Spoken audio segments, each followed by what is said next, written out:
నేనే కాదు సార్, మధ్యతరగతి కుటుంబంలో పుట్టిన ప్రతి వాడిది ఇదే సమస్య.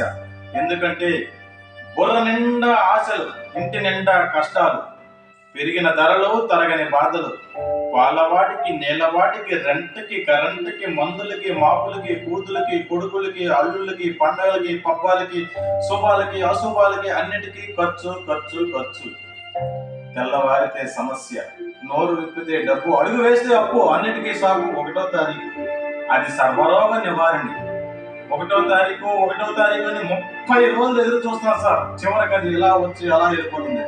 వరద బాధితులను ఆదుకోవడానికి హెలికాప్టర్ వచ్చినట్టు 1వ తరగతి వాడికి 2వ తరగతి, 2వ తరగతి వాడికి 3వ తరగతి అని ప్రతి తరగతి వాడికి ఎదుగుదల ఉంటుంది సార్. కానీ ఒక్క మధ్యతరగతి కుటుంబం వాడికి మాత్రం ఎదుగుదల ఉండదు సార్. ఎందుకంటే ఒక్కడు రెక్కలు ముక్కలు చేసుకొని సంపాదిస్తుంటే 10 మంది కూర్చుని అట్టగాడిదలో తినే దౌర్భాగ్యపు సాంప్రదాయం మారినంత వరకు ఆ మధ్యతరగతి కుటుంబాల కథ ఇంతే సార్, ఇంతే ఇంతే. జై హింద్.